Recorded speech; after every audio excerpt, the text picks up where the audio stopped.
Hi, this is my take on alcoholism and when you should stop, when you should seek help. Urgently, really. So I think it's 4 stages, or 4.5. I'll go through them now. The first point, step one, is when you're drinking socially, it's not causing you a lot of issues. Everyone's different, but mine wasn't causing me issues when I was drinking socially. I was still having one or two every day, but it wasn't causing me any problems. I might have a few weekend or whatever, or when my days off came along. But I was still fit and healthy enough to bat everything off. I didn't have a lot of responsibilities. I had a responsible job, but I didn't have anything to worry about financially or anything like that. I had no children, wasn't married. That's stage one. You tend to be at that stage when you're young or younger.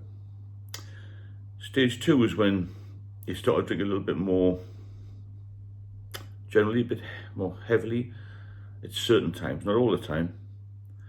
And you might start to feel a little bit of withdrawal, as in very mild, or a few headaches, maybe a touch nauseous if you had too much, maybe a little bit sort of lack of energy, a lethargic, that sort of thing. But you can work through that because you're generally fit enough and healthy enough. You're not drinking the quantity that you would need to make you feel really, really poorly. So you might have the odd day off, other than feeling off, if that makes sense. Stage three is more crucial, and that's when your drinking escalates to the point where you know that you're going to have withdrawals the next day. You just feel it. You think, well, I've had quite a bit today. I know I'm going to feel rough tomorrow, so you're trying to have a bit of water the night before, trying to load up on some food, but really the hangovers are still there. I used to get terrible hangovers. Some people say they didn't, but I'm not sure about that. I think everyone has some sort of withdrawal from it. And that's stage three, is when you start to feel maybe a little bit edgy in the morning, maybe a little bit uncomfortable traveling on the train or driving to work, maybe a bit of, a few sweats, not sleeping that well. And you think, well, I'm still drinking, it's part of my life, it's a big part of my life. Because drinking is a big part of your life, especially if you enjoy a drink. I mean, I used to love it. That's how I got in the mess. I used to love it too much.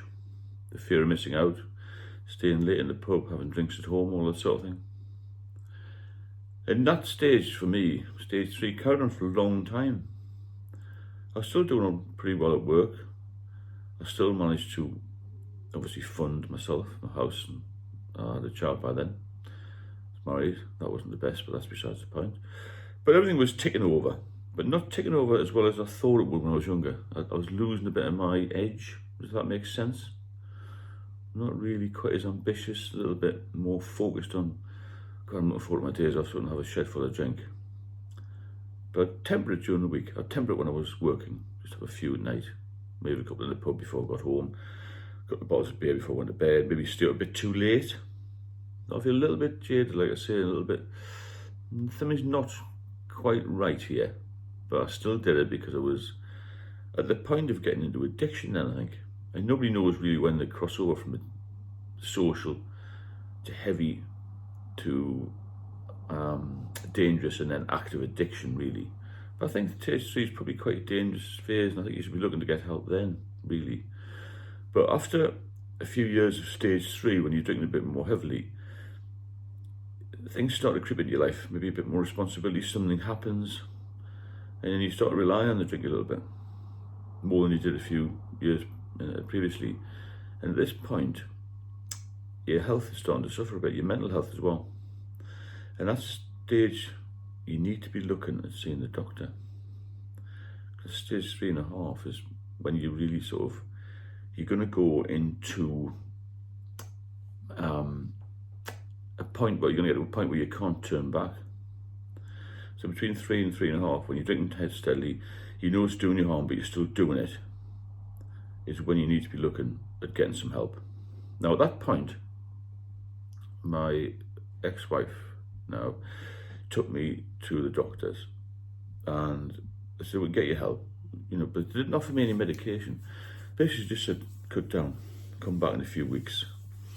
So I did try and cut down a little bit, but it didn't make any difference to me. I still felt rough, I still felt groggy, I still felt the need for a drink. And I was still going out often as I could. They didn't do me any good, but I knew things were falling apart at that point a little bit. more arguments in the family. The finances suffered, or were suffering, because wasn't doing as much overtime as I used to. I was having the odd day off. I used to take annual leave extra, put my overtime in for time off. I didn't have much sick leave, but I always used to juggle my time around, if that makes sense. So I'd do overtime and then I'd put in for time off and have an extra day off. And so when I used to come up to Newcastle for the weekend from London, I'd have a really heavy session. My father would say to me on the Sunday when I was heading back, because it's a daunting drive back when you've had a heavy weekend on the drink. You sure you're okay to drive? I say, I'll be all right. But I used to come to the drive and then give them the illusion that I was driving. I used to change over with my wife. My wife had to drive back. I was so hungover.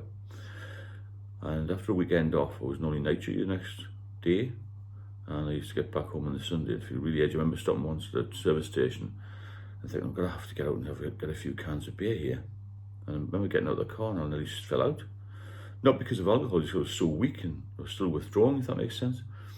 I was getting the kiosk and get a couple of tins of beer and get in the car, and I had a few and I felt a little bit better.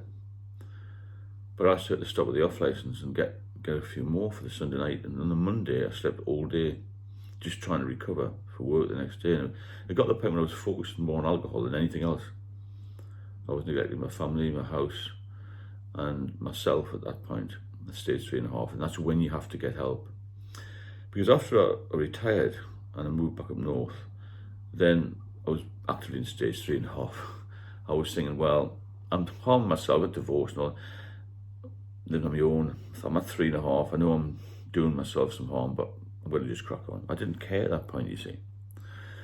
So then I started to go to the pub a bit more on my own, started doing more in one house.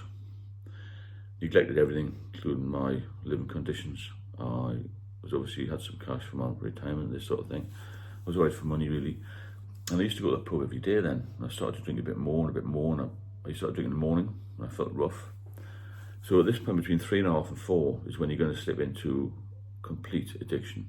Well, active addiction, I would call it. And around mid-2000s, I stopped for a while, stopped for 8 years. At one point, I went back on and relapsed in 2014. And that's when I fell into stage 4, which is total addiction.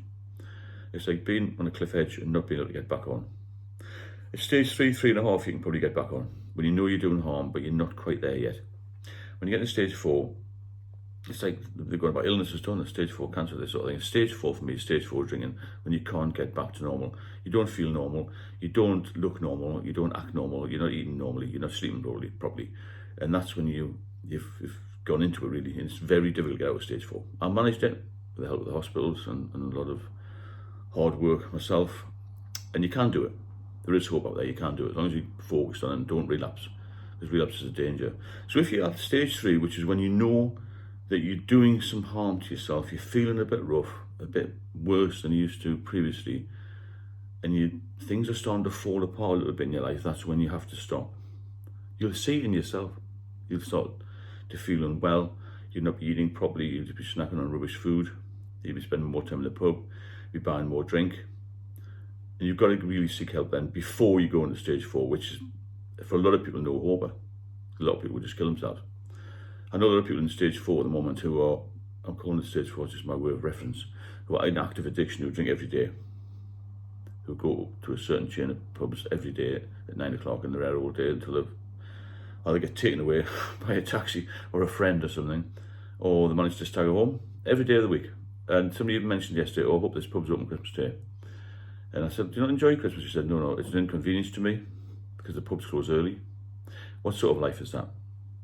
If you've got any issues, please contact me. If you are benefiting from the channel, please subscribe and share the videos on. And I've got an ebook out as well. There's a link on the description part there. I'll speak to you all very soon.